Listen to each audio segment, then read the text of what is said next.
Hey guys, welcome to the show. Subscribe, rate, and review on Apple Podcast. Alan Lee will not be here today. It'll just be me, the Lone Ranger, coming at you live via Zoom. All right, guys, follow the show on social media and all that jazz. Upcoming dates, I don't have any at the moment, but it is still March. Anyways, we have a great show tonight. This is the second time Richard Chassler will be on the show. You guys know Richard Chassler from the movies Hitchcock, Stop, and he performs all over doing stand-up comedy, and he tours with Nick Swartzen. So, subscribe, rate, and review if you like the show, and if you're fans of Richard Chassler, welcome. And if you're just now scuba diving into the Reza podcast, welcome. Subscribe, rate, and review, and enjoy the show with Richard Chassler.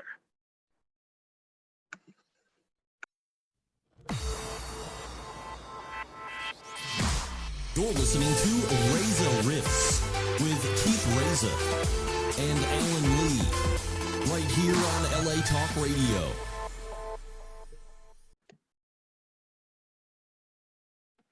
All right, Richard, I'm ready when you are. Lost you. All right.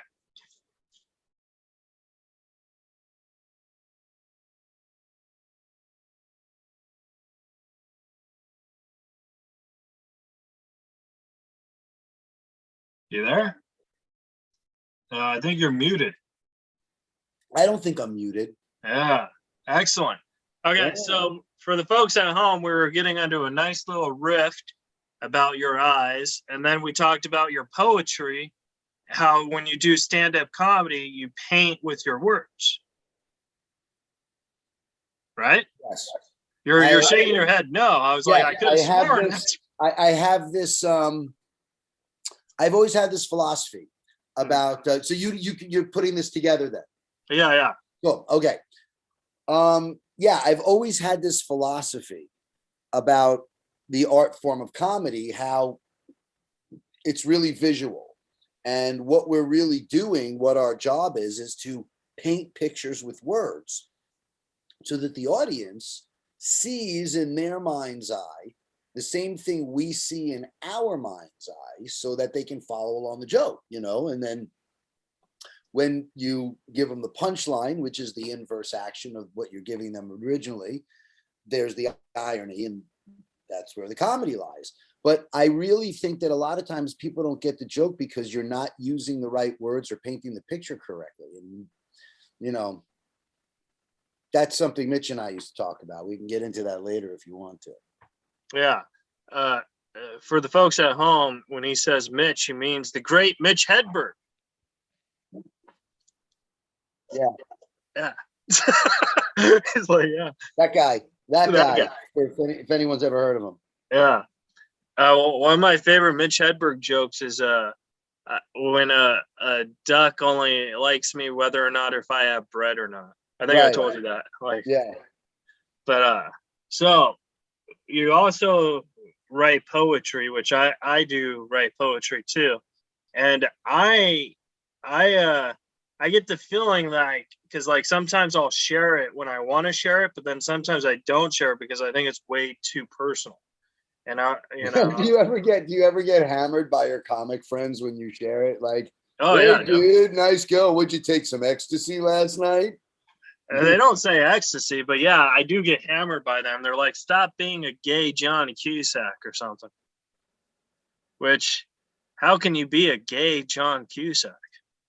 Well, you could be John Cusack and blow a dude. Yeah, I guess that would be a gay John Cusack.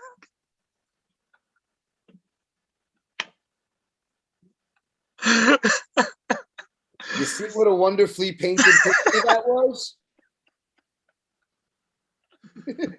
Yeah, that's true. But now I'm picturing John Cusack blowing a dude. I don't know. Oh, come on. You're picturing John Cusack blowing you. 100%. I I have this weird. I just think he's a great artist, man. Like, Yeah, he's fantastic. have you in your acting resume? Have you ever cut paths with him or no? Nope, Oh, not yet. yeah, but I'm I'd looking like forward. to. He's a guy. Yeah, he's a guy I'd like to work with. And I got some. Yeah, there's some. Yeah, so that would be. Yeah, that'd be nice to get. Look at that John Cusack fellow there. Did you cut? I don't remember if you told me this, but I heard a story that you cut paths with Danny DeVito once. I got past with Danny DeVito several times and Rhea Perlman Oh, okay. when I was 20. I don't know if this is what you're referring to, but when I was 20 years old, You were like a security guard. bingo. Yeah, you told me this. Yeah, I was a security guard at Paramount Studios. I was on a soap opera, got fired. Yeah. And then I got a job at Paramount as a guard. And I was there from 85 to 87. That's how I started doing stand-up. And Danny DeVito and Rhea Perlman were working on the lot. And they had a production company. And Rhea was on Cheers. Yeah. You know, and I had a few brushes with greatness there. And did you ask Danny, like, did you say, hey, Danny, I'm your third twin? No, I had a full yummy head of hair. Back then, I would have been the third Bayo brother. Oh. Oh, man, I had the thickest, longest, gorgeous hair down in my, I mean, really. Did you have a ponytail? I had ponytails on and off in my life for many years. How long does it take one to grow a ponytail? 6 months to be effective. Wow. Are you going to bring it back? Are you insane? How am I going to, what am I going to grow it out of? My freaking armpit? I know. I'm just saying, you can look like Steven Seagal now. No. I don't want to look like him, act like him, sound like him. You know, I was listening to this interview with David Letterman and on this podcast because the reason why I do podcasting, because I feel it helps my stand-up because I get to read guests and have a better vibe from them through energy. You know what I mean? I could see that. So this podcast that Letterman was on, and he's like talking to the guy. He's like, you know, I had a show for 30 years, The Tonight Show. And the guy's like, yeah. And he's like, the hardest guest I ever had to interview was Steven Seagal. And the guy's like, wow, really? Why? And he's like, because he has nothing to say and he's so plain of a person. Like, he's just blank. And you want to know what the hardest part of those interviews were? And the guy's like, what? He's like, I had to do it 7 times. Wow, Letterman's retaking interviews. Crazy. Yeah, but I just thought that was so interesting because, like, in my mind, I'm not the biggest Steven Seagal fan, but in my mind, like, I'm kind of turned on. Like, hey, I want to interview Steven Seagal. No, you don't. The guy's a bonehead. No, but I know, but like that would make me a better interview, right? Maybe. I mean, yeah, I guess if you can get something good out of him, but Letterman was the best there is. And if he couldn't get anything out of him, sometimes that's what I'm saying. If I could, I'd be better than Letterman. Yeah, again, sometimes you got to know when to fish. And sometimes you got to know when to cut the gall. Yeah. So I didn't know you wrote poetry. That's cool. Yeah, I'm a huge romantic, just like you. I think you're a hopeless romantic who's does not. Does it show? How do you know that? Well, we might have talked about it, but does it show? Yeah, but yeah. But I think you're with the hat and your vibe and your pretty eyes and your energy. Yeah. I am a hopeless romantic. I admit it. I am, and it takes a lot to get me to get to a point where I'm gonna write poetry for someone. Like, it's only happened twice in my entire life, to be honest with you. Mm-hmm. But I am. It's true. I am. I'm old fashioned about certain things, and I am a bit of an old fashioned about that. Yeah. How long does it take you to write a poem? Like, because with me, it takes me I could write a poem in a day. I wrote something for somebody. Again, it's only happened twice in my life, but recently I've been writing for someone. I wrote something the other night. I wrote the first draft. It took me about 25 minutes, maybe a half hour, and then I went back through it and changed some stuff up. So I would say it took me maybe an hour to write that, and I like it. It's good. Yeah. Good. That's beautiful. Then sometimes I'll write something and I can't finish it. I can't find whatever. I'll run out of it and I'll put it down. I'll have to come back to it and finish it.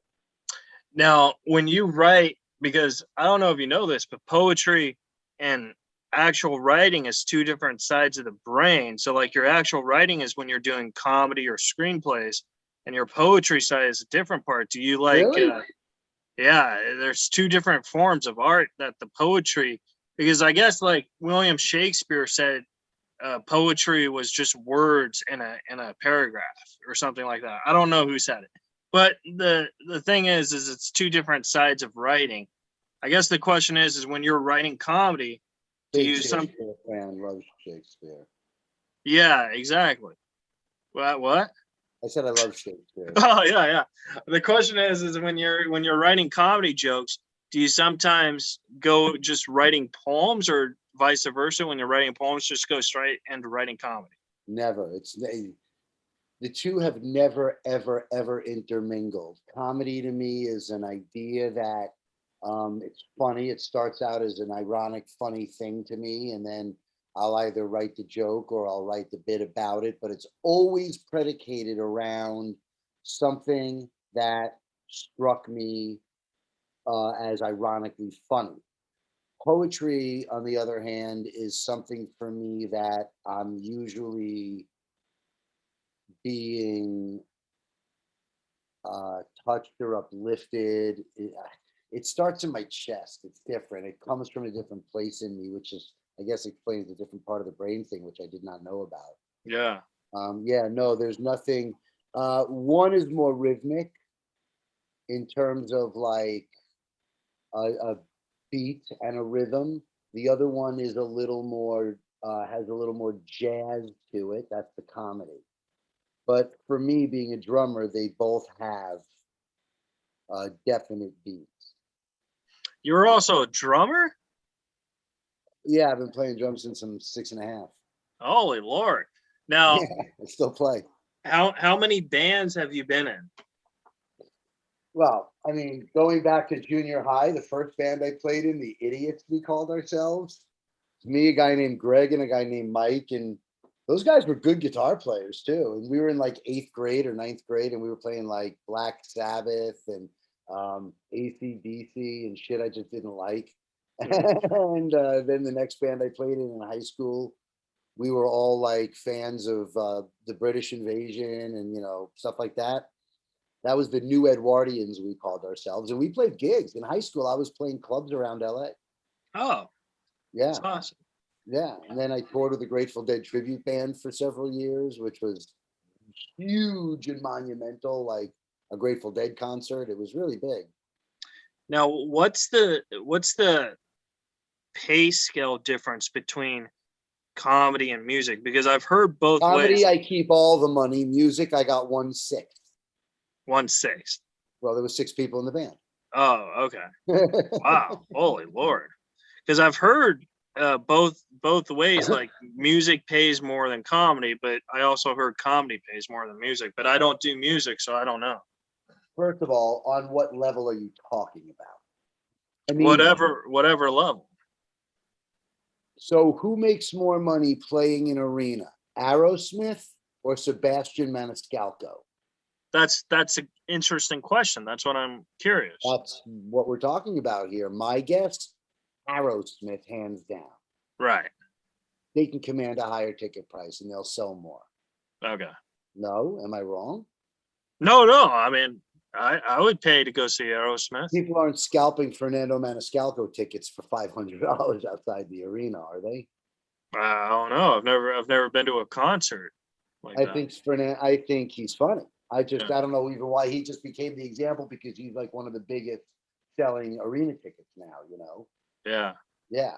I don't know. Good question. But plus, remember, we don't get publishing as comedians. That's You write true a too. song, you get publishing on that forever. Are you kidding? The perpetuity on that money is crazy. Lennon and McCartney are like, I mean, you know. So Yeah. I would say musicians make more. Nice. I should, because I write poetry. I should take singing lessons, and I could be a lead singer. You could be the drummer. We could call Mike and Spike and Chris. You don't even need to. Oh, You need to find somebody who likes your poetry that wants to put music to it. That's what Robert Hunter did. Robert Hunter was like the poet laureate of the 20th century next to Bob Dylan. And he wrote pretty much all of Jerry Garcia's songs. wow. I didn't know that. Hunter See, I know nothing about music. I only know 50 Cent got shot 9 times. which makes, by the way, do you know what that means? No. That means that it's like 6 cents a piece to shoot him.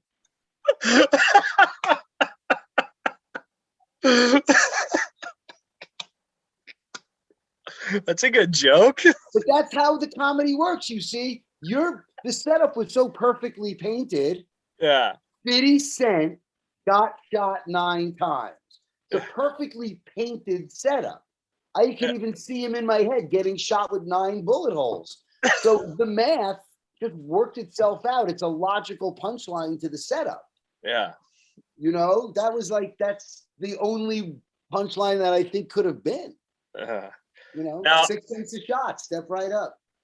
I wanted to ask you, because you were one of the first people to have a podcast show at the John Lovitz Comedy Theater that was also a podcast theater called the Grape Wrath of Richard Chassler. The Grapes of Laugh. The Grapes of Wrath of Richard The Grapes Chassler. of Laugh. Oh, the Grapes of Laugh. The Grapes of Laugh with Richard Chassler. Right. Grapes of Wrath was a Steinbeck book. The Grapes of Laugh. It was a 1 hour. Yes, we had I had a 1 hour video podcast with a green screen on the John Lovitz Comedy Network. And it was basically like a 1 hour talk show with wine. And I'd have guests and a musical guest or a comedic guest. And we had wine on the show, and we were tasting and drinking wine based on what the lead guest wanted to drink. So if like my lead guest liked Syrah, I get Syrahs, 4 Syrahs. My K&L was my K&L Wines in Hollywood. God bless them. They were my sponsor, and they would give me 4 bottles a show, and we would open the bottles and taste the wines on the show. It was so much fun. And you're a big wine drinker, right? I'm a big wine collector. Yeah, I'm a big wine lover guy thing. I have an unhealthy relationship with wine. Do you have your own cellar? Well, I have wine storage that I pay for at a wine storage facility, and then I have several wine fridges here at my house. Oh, nice. Yeah, I've got a lot of wine. How many bottles of wine would you say you have? Like just off a guess. Well, I haven't subtracted lately. I've been, I would say somewhere's around between 600 and 700 now. Holy Lord. So you have your own little grocery store. I have my own little grocery store. Yes, exactly. I am Chassler's Market. Come on in. You know, what would you like? Bordeaux. I have Rioja. We have Chilean. I've got Australia, New Zealand, California. I've got plastic, old, vintage, rare stuff. What do you want? Well, when you do the road, do you try the wine at the road, like Australia or Europe and stuff like that? Yeah. In fact, that's my thing with my opening acts. People who go on the road with me know that they don't get to go to the mall and watch movies. We're going wine tasting. Yeah. Yeah. I think that because like you posted on the Facebook you need an opener, and I submitted, and then you said you don't drink wine. I did not. I said, you don't want to do this gig. You live too far south to come get me. Is what I said. Which translates to you don't You drink don't drink wine. Hilarious. uh, no, but That's really funny. I'm very close with you because you know I feel friendships go through good times and bad times, and I feel you and we started on the bad time, and now we've just been going good times ever since. Yeah, Like, don't get used to it. yeah, don't get used to it. That's what No, I'm I'm saying. kidding. I'm kidding. But that's what I think. Like I consider you a brother. You know what I mean? Like I feel thick as thieves. Like I'm Robin Hood, you're Little John. You All know? right. Well, I don't believe in exchanging Christmas gifts. I'm just letting you know. I'm past. Oh that. yeah. But Kidding again. that's what I'm saying about friendships. Like so, and you've had many of these friendships in the comedy and the music biz. I never really understood this. It's hard sometimes when you're in something to step outside yourself and look at your life in relationship to other things. And I really never knew. I really didn't because you're worried about what you don't have or what you haven't done, that you don't really pay attention to what you do have and what you have done. And I go back and I look at my life and my adult life. I started in this industry when I was 18 years old. I started doing stand-up at 20. Would you say that's a good age to start stand-up? Terrible, absolutely terrible. Yeah. No, I would never, no. And everyone, all these 20-year-olds are going to go, oh, I'm 18 now. Well, I know that you know nothing. That's what I know. I know you don't know enough about life to talk about anything at 20 years old. I think 25 would be a perfect 25 age. is 24, 25. You're starting to at least have some real life experience that 40-year-olds can relate to. But if you're 20, the material I want to hear out of your mouth is high school graduation, still have pimples. Like, I want to hear something that's real to you. I don't want to hear you try to be something, you know what I mean? Yeah, When I I get was it. 20 years old, I was talking about getting fired off a soap opera, being a guard at Paramount Studios, the fact that I worked at a place called the Wiener Factory. This was my first act. That's what I talked about. Yeah. You know? I'm assuming the Wiener Factory was just for hot dog wieners. It was a restaurant in Sherman Oaks, yeah. Yeah. But that's what I knew. I wrote what I knew. And Mark Price, Skippy from Family Ties, he wrote my first act with me. And that's what we wrote. But we wrote what we knew. Now you listen to these kids and they're trying to yes, they're educated differently because of the computer and the internet and everything else. But, there's not an emotional maturity behind what they're saying that I always feel like they're just it's all garbage. It's bullshit. Right. No, I get that too. I started when I was very young, and I only had, if I'm being 100% honest, I only had one joke until I was 22. Then I got maybe two jokes. But what I'm saying, when I was younger, that was the only joke I had. So that was the only place I could, do it. And I didn't understand life experience. Nobody understands life experience until you have life experience. Yeah. Because that's why when you say to someone, oh man, there's an old saying, youth, wasted on the young. Exactly. But like I see all these 15-year-olds do YouTubes and stuff, and they think they're comedians, but it's like, I think it's a totally different form of art. Like, you could be a YouTube star, doesn't necessarily mean you're good at stand-up. And vice versa. Like, I don't think you could be the stand-up's funniest guy in the office and not be good at stand-up. Stand-up is an art form. It requires at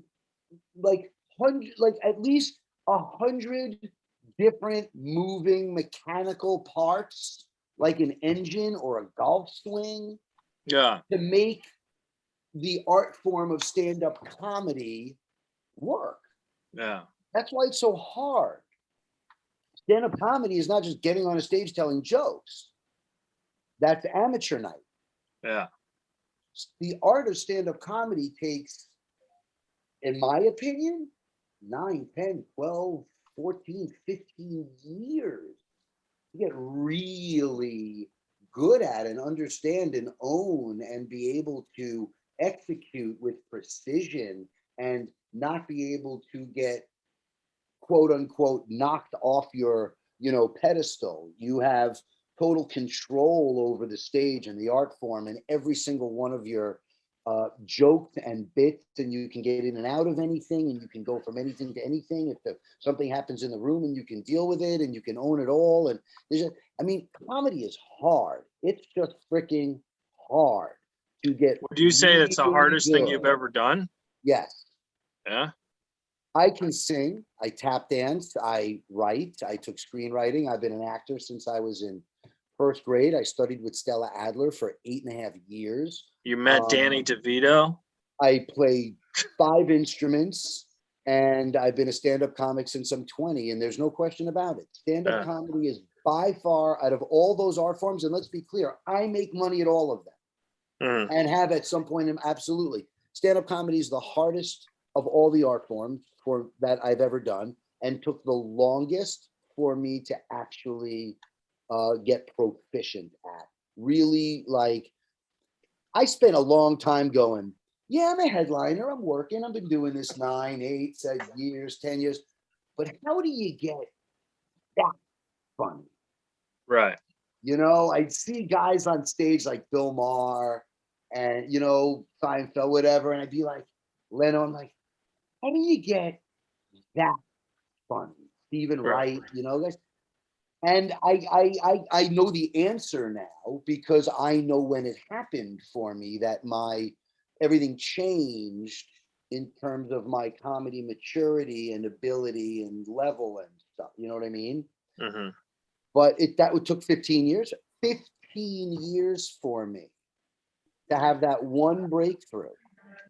Now, do you have a stand-up special, or have you tried to get a stand-up special? Like, I have one that I just shot something at the San Jose Improv that we're putting together now, and that's going to be a 30-minute.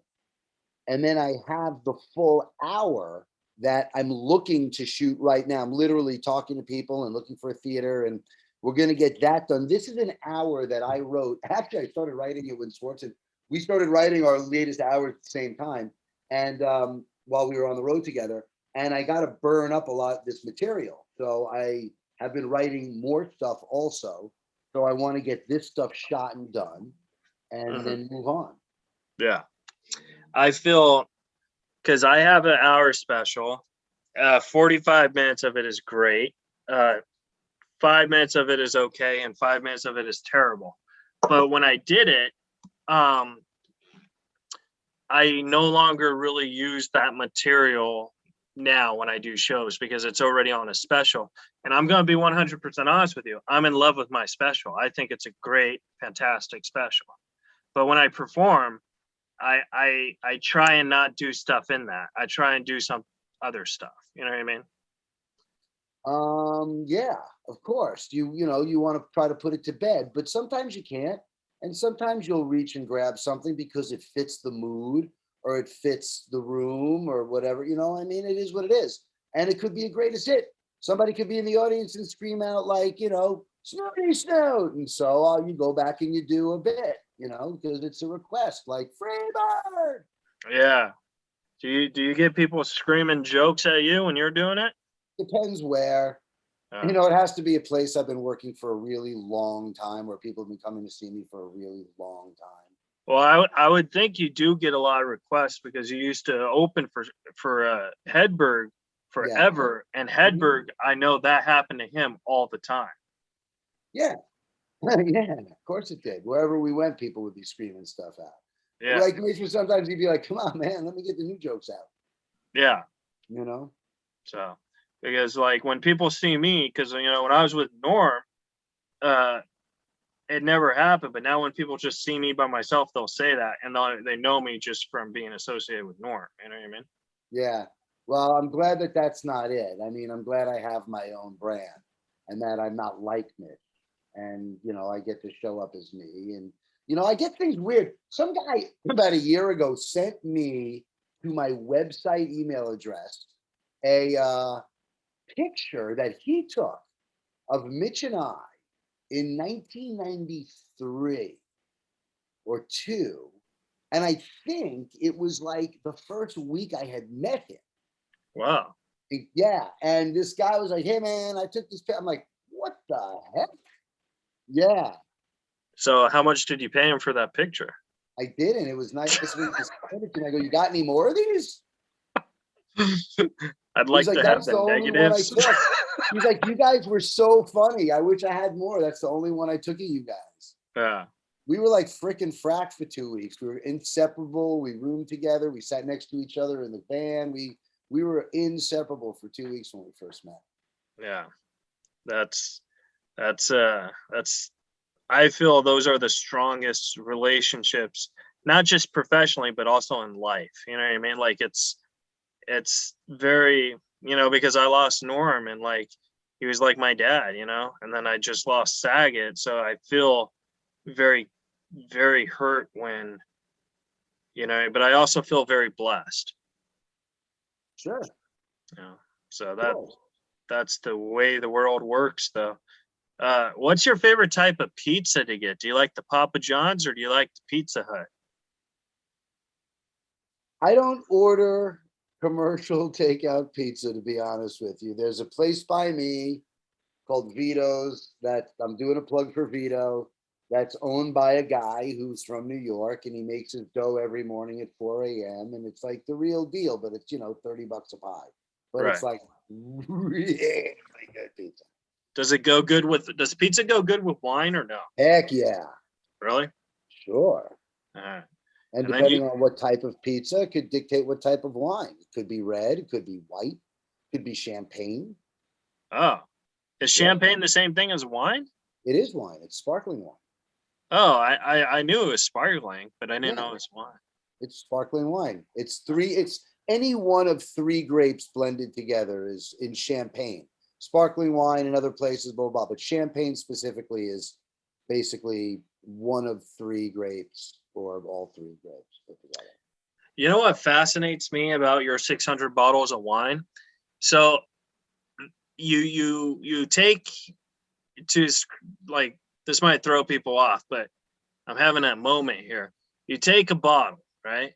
How many bottles does it take a grape to make one bottle of wine? You know what I mean? Like it probably takes like, I don't know, 50 or 60 grapes to make one bottle, right? 50 grapes? Yeah, it takes about 50 grapes to make it. 50 grapes would make about a sip of wine, maybe. That's what I'm saying. There's a lot of grapes. It's done. Yeah, it takes a ton of wine, a ton of grapes. We'll make about 2 barrels of wine, which is roughly 660 bottles. Wow. You can do the math from there. That's a lot of grapes. Yeah. I saw this movie once where Billy Crystal was in it, and it was like this big. Yeah, but I love Billy Crystal. But anyways, there's this like NBA player, and he's like stepping on grapes, and he's making wine with his toes. It's kind of gross. Yeah, I guess that's how they used to do it in Italy back in the day. Yeah. How do they do it now? They just stomping grapes. They use a crush. They crush. Oh, nice. Yeah. All right. Oh, hey. And now for the folks at home who want to know how wine was made, that's how you make it. Yeah, you step on your grapes. Just go to the market, buy some grapes, come home, put them on the floor, trounce them, get down, suck up the juice. Don't cry. I wouldn't want to taste wine that a stranger made though, because then I'd be like, how do I know his feet don't have like corns and fungus? I was just in Italy in September, October of 2021, and we were on the island of Sardinia, and the guy did some work for us on the condo that my friend owns there, and he gave us a jug of homemade wine. Oh, was it good? Awesome. Is it in your cellar? It's not. We left it in the fridge in the condo. I also got a half a wheel of homemade sheep milk Sardinian pecorino. The maid had to come back 2 days because the place was in such bad shape. Yeah. And so she came back the second day with a half a wheel of homemade fresh sheep's milk pecorino that they make on her farm. Yeah. So another thing is you also write scripts and stuff. I wanted to ask you, how long does it take you to write a good script, because my teacher tells me he wants his scripts like he doesn't do drugs, but if he did do drugs, he would want the purest, cleanest, straight to the point type of drug. You know what I mean? Right. So Where do you study? I study at OCC. I'm probably going to have to Very edit good. that out because I don't want folks stalking me. Gotcha. How long does it take? I don't know how to It respond takes- to that. It takes as long as it takes to be done. I don't put a timer on it. I know that I like to get the first draft out if I can within 3 weeks to a month. There's a book that I love. That's I pretty actually- impressive, though. 3 weeks.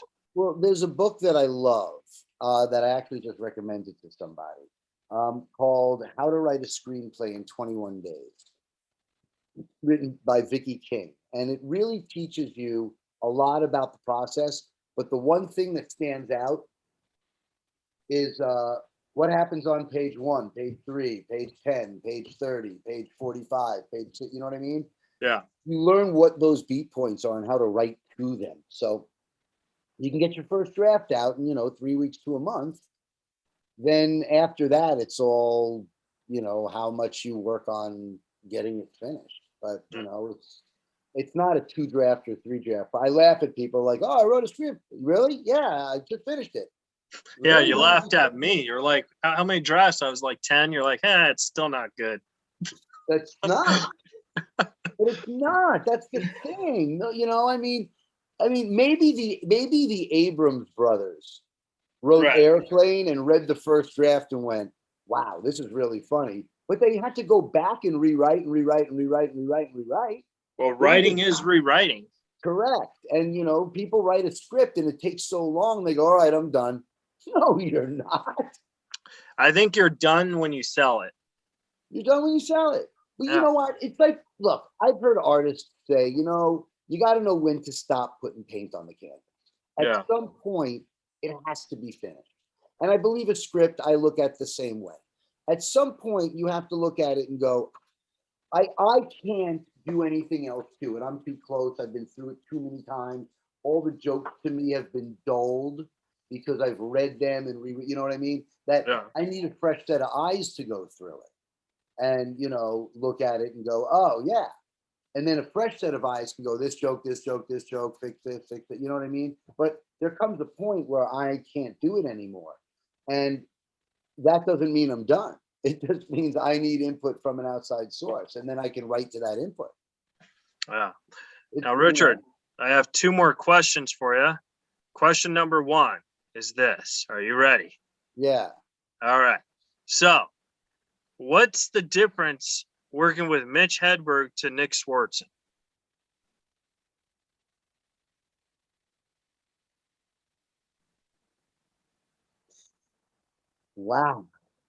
Wow. I don't even know what to say. Was that a good question or was that a bad question? Well, it's a great question because it just made me realize how similar they are in a lot of ways, especially about how serious they both take the craft. And which is why I like being around them both, because I'm that way. Yeah. I was on the road with Mitch at a time where we were younger and life was more carefree. It was a different type of party. And what's the difference?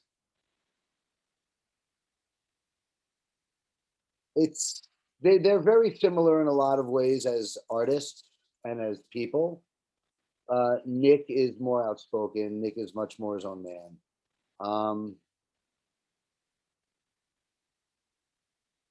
Not a lot.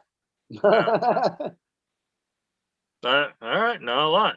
Not a lot. I mean, the party was great. Nick doesn't party anymore, Yeah. at all.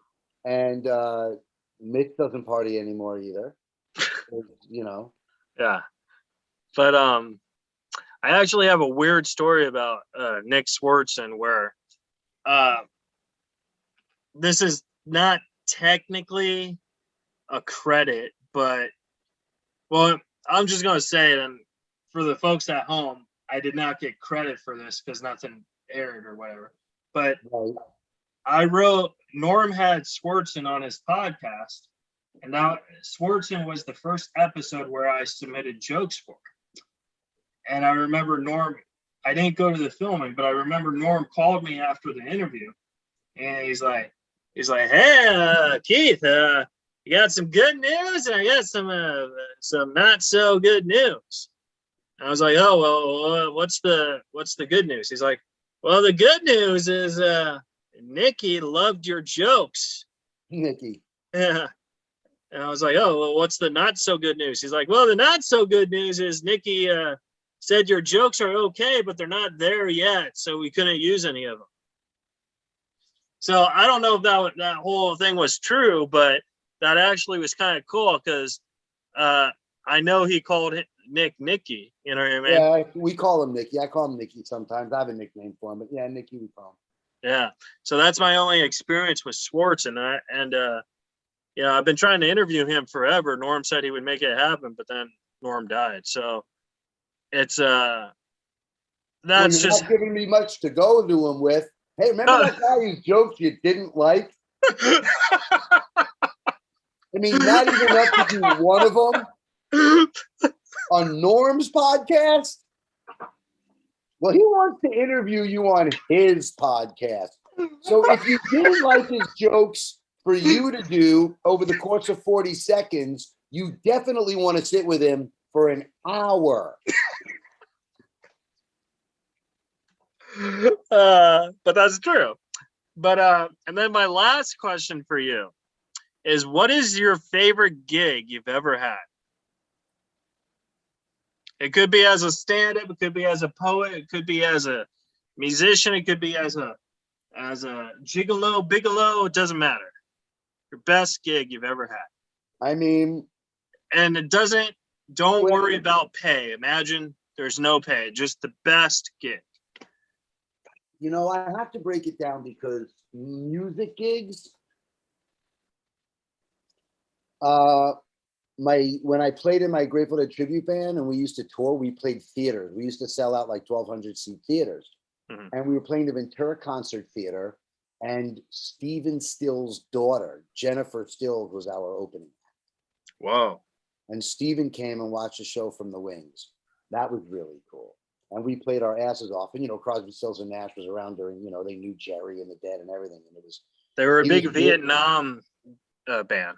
Yeah, he was really blown away. I don't know, my favorite snack. I just recently did a gig. Okay, so during the pandemic, last June, my friend Gabe Abelson, who was the monologue writer for David Letterman for 11 years, Gabe wrote the monologues. That was a good job, yeah. He called me and he's like, "Got the gig of a lifetime." And we got flown to Texas to be the announcers at Texas Ranger Stadium for the celebrity pro-am veterans softball game that they do every year. And they flew us in and put us up in these beautiful suites, and we were the color commentators for the celebrity pro-am softball game. And it was like all these sports legends. Like, we showed up with like a bag of like footballs and baseballs to get signed. You know what I mean? Seriously.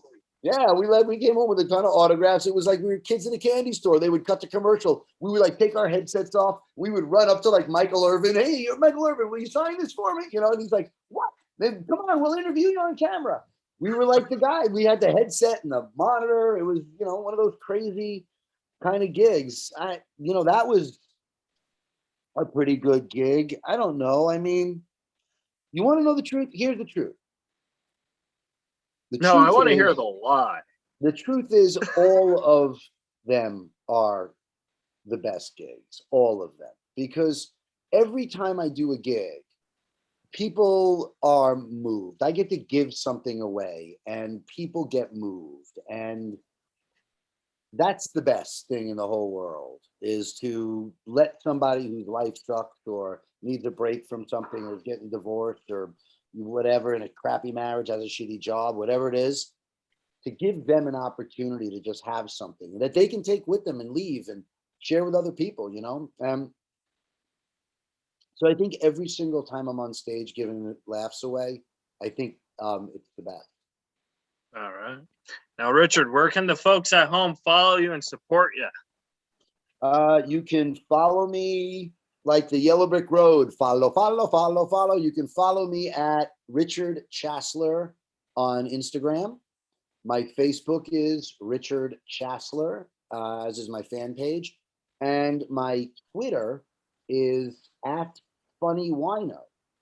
And well, that's a story in and of itself. It was at Richard Chassler, but they didn't seem to like a punchline. Right. So I think you should change your website to IHavePrettyEyes.com. Thank you. I'm glad you like my eyes. You're not the first girl to say that if I haven't done that joke yet in the show. Richard, thank you so much for talking with me. There's only one person I want to like my eyes right now. Oh. So thank you for having me, Keith. I love coming on your show. I'll come anytime you want me here. And I love you very much. And, thank you so much for just being in my life. I really do appreciate that. You're welcome. Thanks again for having me. All right, guys. Subscribe, rate, and review to the show. Follow Richard Chassler. And we'll see you guys go to next my week. website. I have new show dates going up on my website, actually, for March and April. All right. Check that out at richardchassler.com or IHavePrettyEyes.com.